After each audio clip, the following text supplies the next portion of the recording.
पीठ पूजा वो कुछ नहीं कह रहे हैं, आप हमें मार रहे हो। দিল্লির রাজপথ থেকে ভাইরাল হওয়া একটি ভিডিও এখনো মানুষের মনে দাগ কেটে আছে।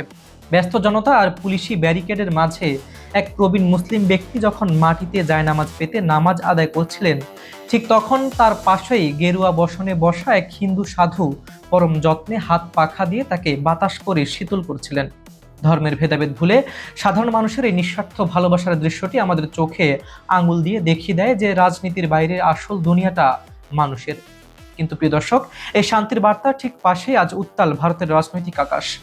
দেশটির রাজধানী দিল্লি থেকে শুরু করে বিভিন্ন রাজ্যে এখন চলছে তরুণ প্রজন্মের তীব্র ছাত্র আন্দোলন। নরেন্দ্র মোদী সরকারের বিরুদ্ধে ফুঁসে উঠেছে দেশটির শিক্ষার্থী সমাজ। নেপথ্যে রয়েছে একের পর এক সরকারি পরীক্ষার প্রশ্নপত্র ফাঁস, দুর্নীতির পাহাড় এবং শিক্ষা ব্যবস্থার চরম অবক্ষয়। লাখো লাখো শিক্ষার্থীর ভবিষ্যৎ যখন অন্ধকারের দিকে, তখন আর ঘরে বসে থাকেনি তারা। নিট সহ গুরুত্বপূর্ণ পরীক্ষাগুলোর অনিয়মের প্রতিবাদে এবং কেন্দ্রীয় শিক্ষামন্ত্রী পদত্যাগের দাবিতে উত্তাল হয়ে উঠেছে রাজপথ। বিরোধী দলগুলো এই আন্দোলনে পূর্ণ সমর্থন জানিয়েছে। সরকারের পদত্যাগ ও জবাবদিহিতার দাবিতে স্লোগানে মুখরিত আজ পুরো দিল্লি।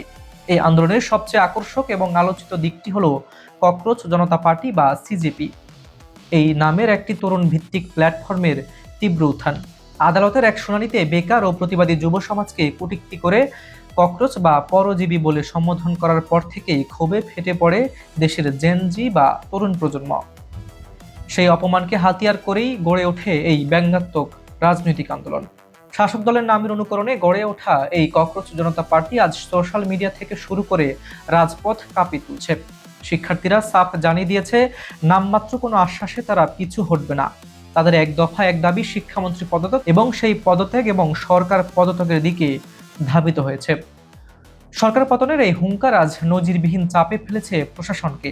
বিভাজনের রাজনীতির সমস্ত দেয়াল ভেঙে আজ ভারতের রাজপথে এক অভূতপূর্ব দৃশ্যের দেখা মিলেছে। এতদিন যে সমাজে ধর্ম নিয়ে মেরুকরণের চেষ্টা করা হতো, আজ সেই একই মাটিতে দাঁড়িয়ে হিন্দু ও মুসলিম সম্প্রদায়ের সাধারণ মানুষ, ছাত্র, যুবক এবং সর্বস্তরের নাগরিকেরা কাঁধে কাঁধ মিলিয়ে একাট্টা হয়েছেন বর্তমান সরকারের বিরুদ্ধে।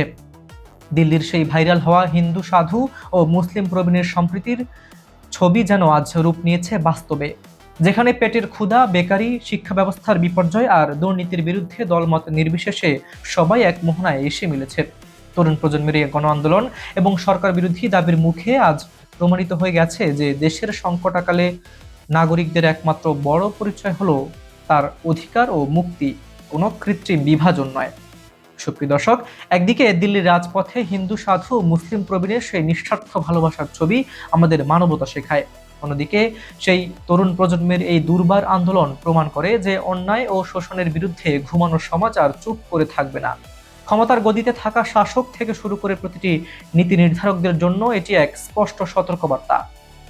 আজ এ পর্যন্তই। আমি হাবিবুর রহমান নিশান আজ এখানে বিদায় নিচ্ছি। দেখা হচ্ছে পরবর্তী ভিডিওতে। ততক্ষণ পর্যন্ত ভালো থাকুন, সুস্থ থাকুন। আল্লাহ হাফিজ।